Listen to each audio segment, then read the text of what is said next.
Pluto, monolith of ice, wreathed by natural satellites, and drifting in a sea of planetoids within the Kuiper Belt. Remote as it is, Pluto serves as an important, if obscure, hub of science and commerce in the middle 23rd century. Earth, once the azure jewel of the solar system and the birthplace of all humanity, is dead. But humanity lives on, spreading its seed to new worlds across this tiny corner of a vast galaxy. Ships bound for colonies on Mars, Europa, and Titan depart from the domed terra farms that dot Pluto's glassy landscape, heavy laden with human or mineral cargo. All ships must pass inspection from one of Her Majesty's transit stations. Most transit stations orbit the planet itself, but some, the ones which oversee the least traveled shipping routes, are found on the surface of Pluto's largest moon. The sound you hear is the homing beacon from the most remote transit station in Her Majesty's spacing service. This is the start of Octoberpod.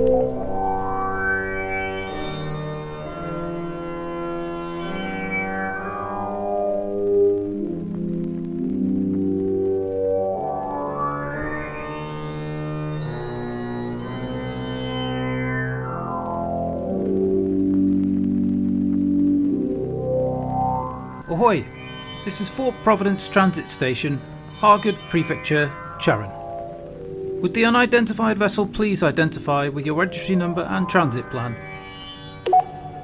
Ahoy there, I say again.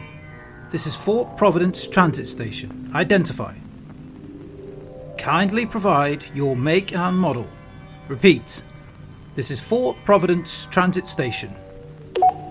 What is your make and model? Damn it. It's going to be a call to the boss now, isn't it?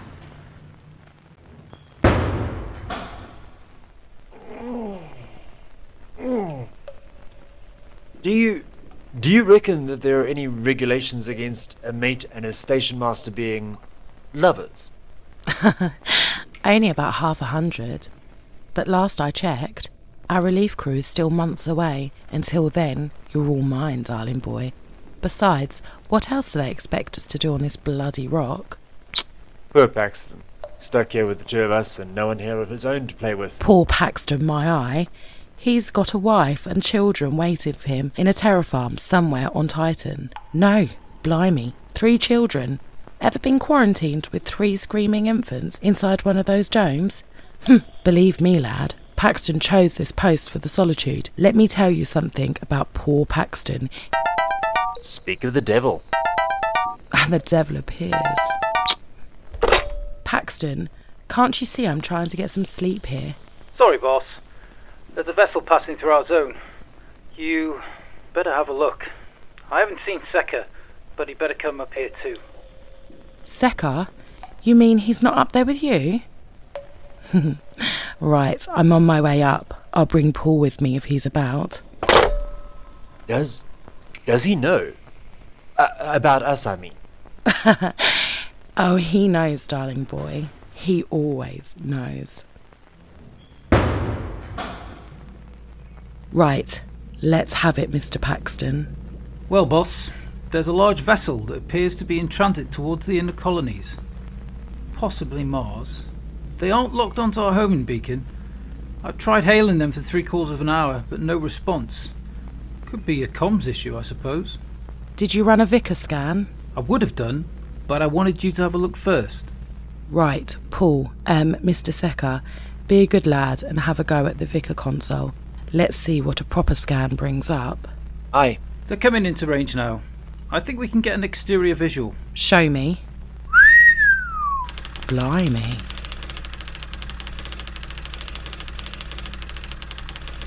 Vessel, identification, codes, and registry, ready to commence scan. No vessel identified. Ready to commence additional scans. My ping hit it dead on. God knows it's big enough. There's no registry for that ship. No, there wouldn't be any registry for it. Because that's no ship. Christ, Jesus, is that a castle? Or a cathedral? That, Mr. Secker, is a proper English country manor, one of the old generation ships. Wait, I don't follow. Oh, the wee lamb. You weren't born on Earth, were you, lad? No, boss. I grew up in Lansdowne, Windsor, Terra Farm. Near Cape Town. On Mars. Oof. That figures. Monarchist bastard. Well, lad, you'd known better if you were born on Earth. While the homeworld burned beneath the radioactive sky, the ruling class became worried about retaining their power and status, and they couldn't bear to leave their ancestral homes behind to burn with peasants in their ghettos. So they had them rebuilt brick by brick in one of Her Majesty's basing yards. They outfitted them with dolly engines to take them to rich colonies on Titan with acres enough to feed several families for generations. The last of the great houses left Earth on Christmas Day 2256, but not all of them arrived at their desired colonies. Many were destroyed, no doubt. Enough shite floating out there to smash shut a fragile bauble. But legend has it, some are still floating about the cosmos, adrift, like the Flying Dutchman. What the bloody hell is a Flying Dutchman? All right, you lot, back to it. Now, protocol states that we could do with some help from the Royal Fleet. Paxton, what ships are about? The Jubilee and the Horace Peabody. HMS Jubilee is busy with the cholera outbreak on Pluto, and HMS Peabody isn't due to be in comms range for at least another 3 days. What about Piety? Still under strict quarantine. Cholera. A proper charnel house, that one. Damn. As shock is best absorbed with the knees bent, so too is a difficult problem best digested over a cup of tea. Secker puts a kettle on, and soon the crew of 3 are nibbling on stale biscuits and sipping a dank ration of Irish breakfast. Courtleigh mulls over the problem of the great house floating in space. After some discussion, it is decided that one of them should shuttle over and board the non-responsive vessel. Once aboard, troubleshooting any comms issues may commence. In any event, they resolve that this house cannot be allowed to traverse a path to the inner colonies, as Courtleigh suspects it carries cholera with it. Courtleigh orders Paxton to stay behind and monitor comms. Being the only other skilled hand at conducting landing parties, Courtleigh volunteers to shuttle over. Secker, being in love with Courtleigh, disobeys a direct order from his station masters and insists on accompanying her in the shuttle. You could be ambushed, captured, killed even. Maybe worse. No, I'm sorry. I cannot allow this to happen. You both know I'm That's a very lovely sentiment and very prettily spoken, darling boy, but I'm full grown, and the fact of the matter is, Paxton, you will only slow me down. Tell her she's... Don't have me court-martial you over this frivolity. Though both Courtleigh and Paxton clearly see the flicker of fear in Secker's eyes, it is almost completely masked by a raw determination, brows furrowed, standing as still and steadfast as a tin soldier on a child's bookshelf. They both realize there's no time to argue with their junior-most crewman. Paxton merely shakes his head and turns back to the VICAR console. Courtleigh sighs and gives her plaything a little shove in the direction of the shuttle bay to begin their descent to the generation ship called Twilight House. Paxton watches carefully from his monitor bank as the shuttle docks just inside the Terrasphere's first gate.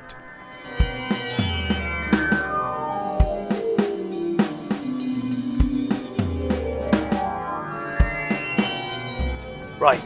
Comms check. This is Fort Providence to Tycho 4. Repeat. This is Fort Providence to Tycho 4. Do you copy? Okay, you lot. Are your headsets functional? Do you copy? Yes, Mother. We read you. Right. Now pay attention. Switch your comms modules on.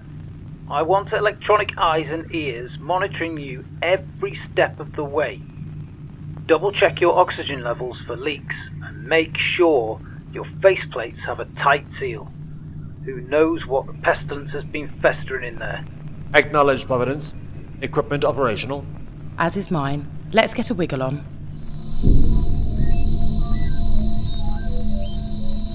The two descend into the heart of the oxygen-rich section of the generation ship's terrasphere.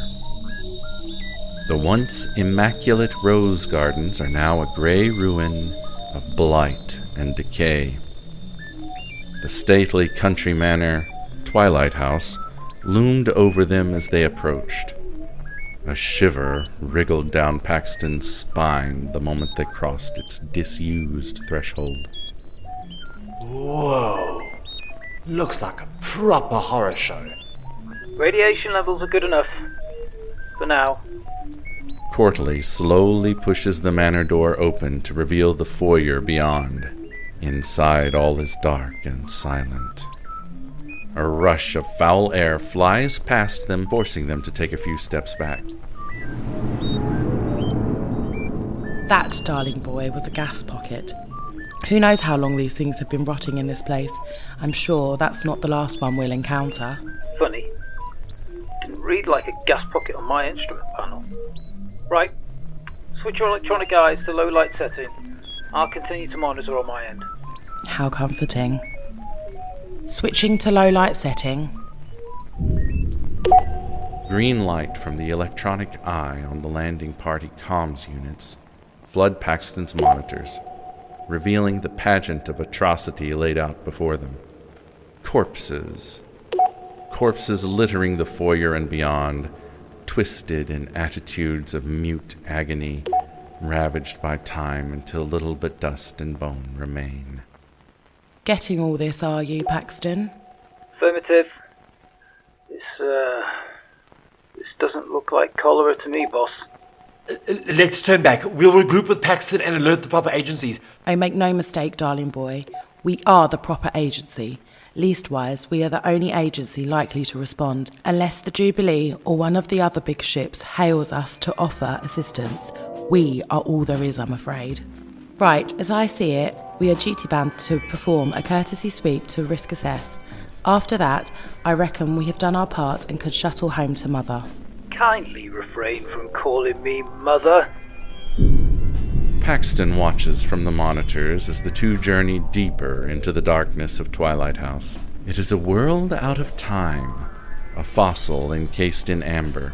Its rotting tapestries and dust-shrouded antiquities stand guard in this fetid shrine to a dead world. An ancient clock glowers down at them, its hands forever frozen in the past. There's a break in Paxton's broadcast signal. Was that a shadow passing in front of Courtleigh? He checks his instruments. Everything's in order. The signal snaps back to full clarity. He sees Courtleigh staring into an antique mirror in a gilded frame.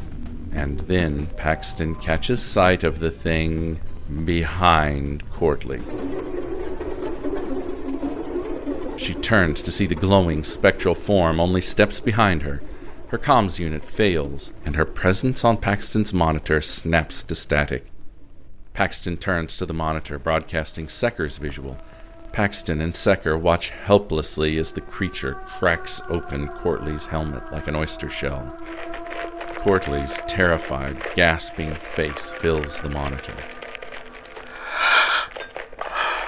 No. Her limbs twist and crack as the creature wriggles and is absorbed within her body, writhing this way and that as it takes ownership of her flesh.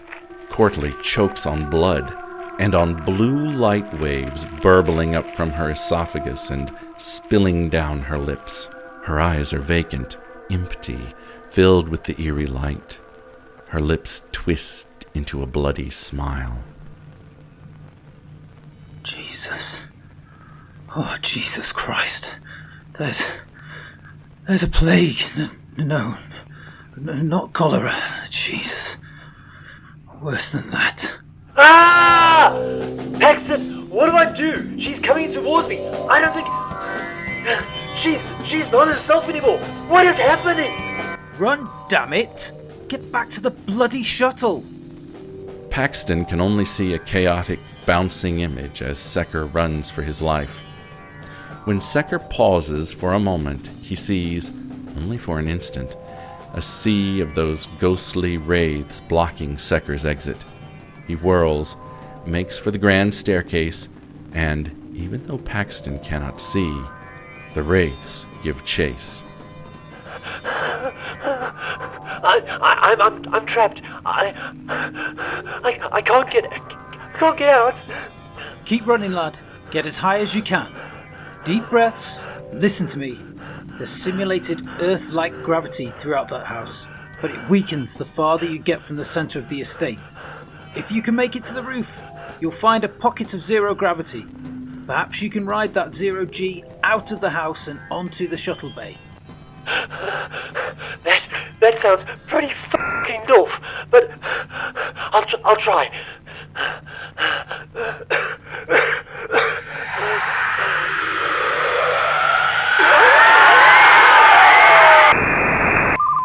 Mr. Secker, are you alright, lad?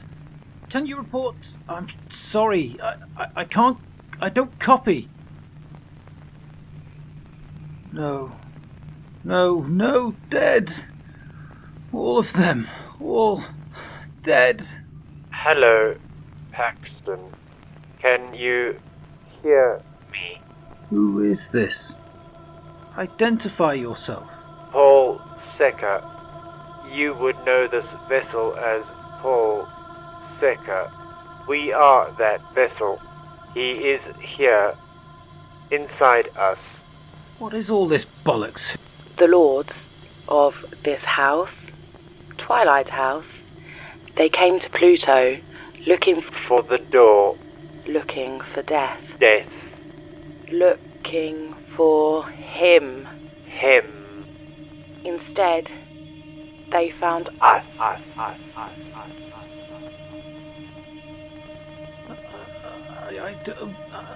I don't understand. Join with us. We join with your kind. We spread to the stars. Find the door with us. Find him. Death to the stars. Death to stars. Death to the stars. Death to the stars. Damn it all. Unauthorized entry in shuttlecraft. Tycho 4. No! Wraiths! Dozens of them!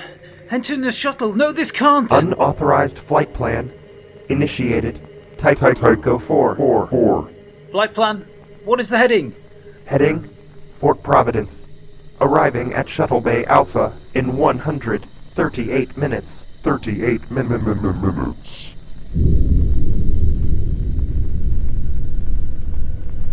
Ahoy! This is Fort Providence Transit Station, Hargett Prefecture, Charon. The unidentified vessel in the Pluto-Charon transport lanes is Twilight House. They are coming. They are powerful. They want to slaughter us all. Do you hear me? Can anyone hear me? Ahoy there! I say again, this is Fort Providence Transit Station. Protect yourselves before it's too late. Twilight House. Twilight House is coming!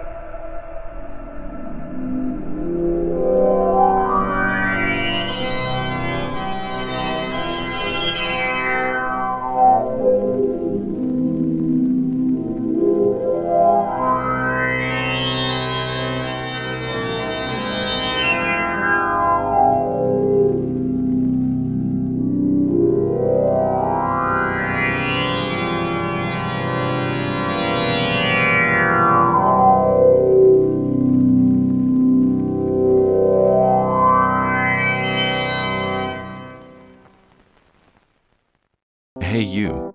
Yes, you. Are you looking for a new podcast that appeals to your scientific curiosity, but is also a little bit spooky? Show me how I died in a past life. Well, look no further, because this cat is where it's at. He had concerns about the ethics surrounding AI, feeling they had achieved consciousness. Curious Cat Podcast examines the shadowy space where science and the supernatural collide. Listen every week with your host, Jennifer Holtz, as she and her guests explore what it means to be a soul in a meat suit. We were healing karma together. They were all kind of predestined to resolve something. Listen on all your favorite streaming apps and continue the conversation on Twitter at CuriousCatPodCA, or find Jennifer and all her links at Jennifer L. Holtz, spelled HOTES.com. Hey listeners, Nikki Young here, host of the international true crime podcast, Serial Napper. If you like listening to true crime stories while you're falling asleep, you're going to love Serial Napper. Each week, I feature a different true crime story from somewhere around the world, told succinctly the way that it happened. Just the facts, ma'am. I like to cover a lot of unsolved true crime cases that don't get the media attention that they deserve.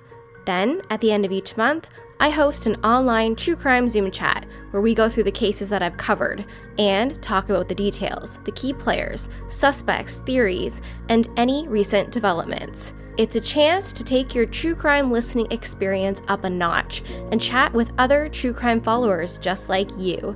We have a great community, and I'd like to think a great true crime podcast. Episodes drop every Friday, where you can enjoy 30 minutes of extensive detail and research. You can listen to Serial Napper on Apple, Spotify, YouTube, or wherever you listen to your podcasts. Join me on a trip back to the 17th century. I'll be sharing tales of courtly intrigue, jealousy, and murder.